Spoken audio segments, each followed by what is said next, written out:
Hey, Kristen, it's Thursday, October 9th, and today we're talking about Cyndi Lauper's Las Vegas residency. Channing Tatum is the Roofman, and Paddington goes to court. Today on the Swish Edition. You're listening to the Swish Edition because you have nothing better to do.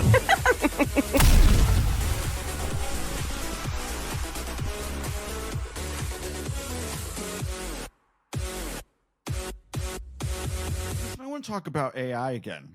Surprise, surprise. We're always talking about AI. Robin Williams' daughter, her name is Zelda, and I didn't know that she's a director. Did you know she's a director? I didn't know that either. Yeah, she directs things. I don't know what, but I'll look that up someday. Anyway, she's very upset. She did an Instagram story and she went on and on and on. She wants to tell the world, stop sending me AI-generated videos of my late father, the iconic comedian who died in 2014 at 63 years old. It was tragic. And everyone loved him. And he had all these great characters and these great jokes. And he was always so funny. And he made every single movie he was in. I loved him best in Birdcage. The Birdcage, I think, is one of his best things. Love that movie. And he wasn't as crazy and over the top in that as some other stuff. But true. Anyway, she says, Zelda says, quote, please stop sending me AI videos of dad. Stop believing I want to see it or that I'll understand. I don't and I won't. If you're just trying to troll me, I've seen many worse. I'll restrict and move on. But please, if you've got any decency, just stop doing this to him and to me and to everyone, even. Full stop. It's dumb. It's a waste of time and energy. Believe me, it's not what he wanted. What he would have wanted. What he would have wanted. She said, she goes on to say, you're not making art. You're making disgusting, overprocessed hot dogs out of the lives of human beings. True. Isn't she right? It's Isn't true. she right? And is there an end to this? Is it okay for someone to continue to use Elvis or Marilyn Monroe or Robin Williams or any of the great people that we've lost in the entertainment world and gross. Create images of them doing things that they did not do based on their likeness and their voice and all of that? I find it very disturbing. Like Zelda, I want people to stop doing this stuff. I can't even watch. I see ads all the time on my social media feeds of companies that are advertising, bring granddad to life again. And it'll be a still photo of like, I don't know, like a very young person from like 1940 something. And then next to it is a video of that person as if they're still alive. I can't scroll away from that fast enough. That is the creepiest, most awful thing. I don't know why you would want that. And when the technology first came out, I made one just to see if it worked. And I sent it to you. It was you and me standing in your kitchen. And all of us, it was just a still photo that we had from years ago. And all of a sudden, the characters turn and look at each other and then they kiss. Yeah. That never happened. That never happened. So creepy. But the computer can do that. And it's very, very creepy and wrong. And I never shared it publicly. I didn't want to share that, you know? Yeah. You shared it with me and it freaked me out. Stuff. I have seen a lot of, I follow a lot of people on social media who have gone through weight loss transformations. And the trend right now is to have AI create a picture of you at your heaviest, holding hands or with your arms around a picture of you, you know, in your transformed state. And it's creepy. It's very creepy. I've seen the same things done with celebrities, like young Keanu Reeves meeting old Keanu Reeves, and you know, it goes on and on and on. And then, it's kind of not cool. It's not cool. Anyway, all right, let's move on. Yeah. Okay, so in a decidedly not creepy topic, this looks so good to me. Roofman, yes, as you said, opens tomorrow. It's based on a true story. It's a movie that is about Jeffrey Manchester, who's being played by, as you said, Channing Tatum. Manchester is a former Army Ranger and a struggling father who turns to robbing McDonald's restaurants by cutting holes in their roofs. Hence, Roofman. Roofman. Roofman, not Roofman, Roofman, which is what earned him that nickname. So after escaping prison, he secretly lives inside of a Toys R Us for 6 months, surviving undetected while planning his next move. But when he falls for Lee, who's played by Kirsten Dunst, a divorced mom who's drawn to his undeniable charm, his double life begins to unravel, Scott, setting off a compelling and suspenseful game of cat and mouse as his past closes in. His co-star, one of his co-stars is Peter Dinklage, who, of course, is most famous for his portrayal of Tyrion Lannister on Game of Thrones. And I can't read that name without thinking, Peter Dinklage, Peter Dinklage, Peter Dinklage, which we used to sing at the beginning of Game of Thrones. That's funny. I've watched the trailer a couple times. It looks really cute and funny. It looks really funny. Peter Dinklage plays the manager of the Toys R Us, who eventually catches him in the act of hanging out overnight in the store. Right. It looks cute. It looks really cute. Channing was actually on Mika and Joe yesterday morning, so I saw him. He's a great guy. I like him a lot. Okay. All right. I'm definitely going to go. I'm going to go see that. I'm not going today. Because it doesn't open until tomorrow. That's right. Excited about that. I want to talk to Amazon for a minute. I want to say, dear Amazon, why do you think that I'm going to take my time to write a review of a sponge? Am I really supposed to write a review of that mouthwash that I ordered last week? Or how about the dog treats that I order every 2 weeks? Do I really need to write a review of those?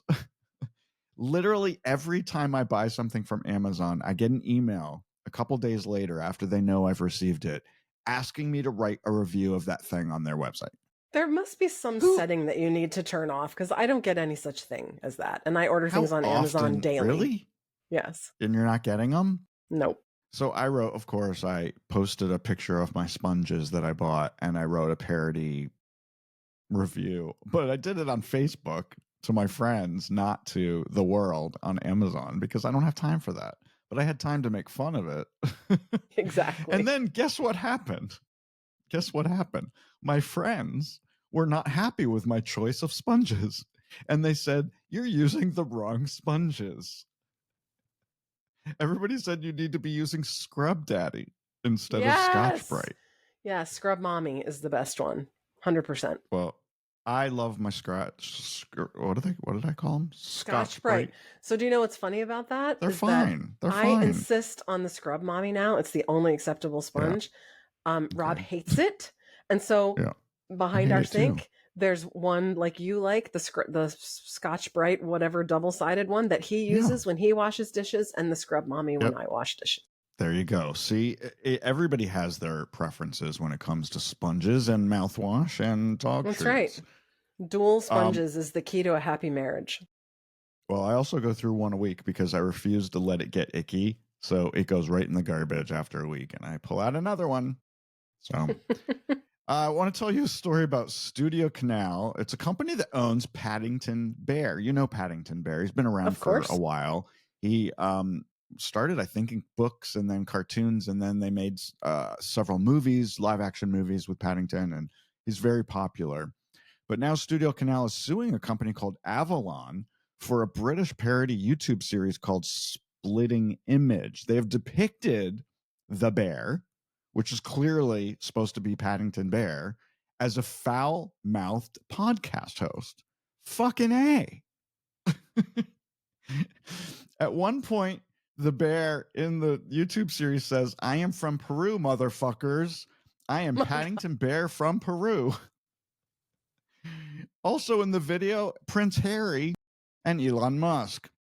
The video also includes ads for guns and robot sex dolls. Oh my goodness. The parody videos have over 60 million views. But the company that owns Paddington said, this is our character, not yours.